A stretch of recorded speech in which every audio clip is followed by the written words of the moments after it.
پیشوای ملت پرزیدنت جمهوری تاجیکستان امام علی رحمان در دوام رهبریشان برای زندگی و پیشرفت هم اجتماع، هم اقتصادیات و هم معنویات خلق تاجیک پیشنهادهای عالی جنابی کرده شدند.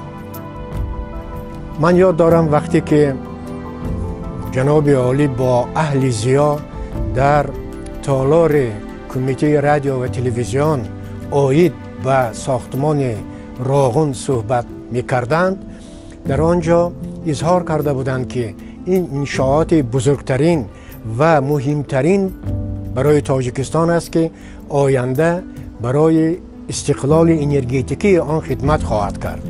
ساختمان راغون ساختمان عمومی خلقی گردید و گروه گروه به صورت حساب این انشاءات بزرگ خب مبلغ می‌گذرانیدند.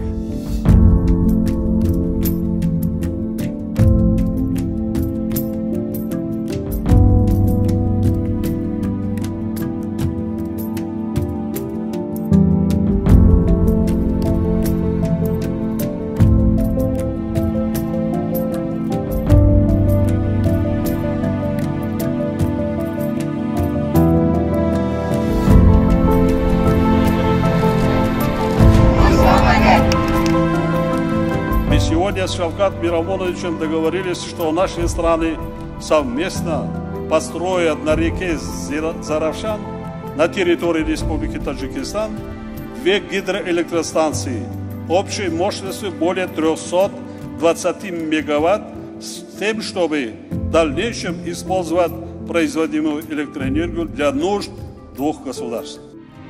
Таджикистан и Узбекистан халларининг бародарлик ришталари мустахкам ва абадӣ бошад.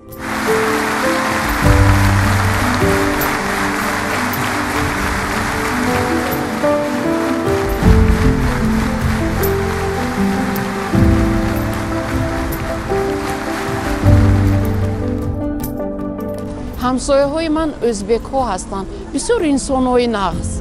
мо чӣ гуноҳ дорем ки байни ҳамдигар хусумат кунему, ҷанҷол кунему, ҷудоӣ кунему, гап назанем.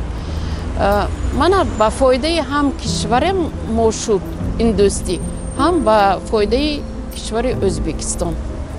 нест бод ҷудоӣ, зинда бод дӯстӣ.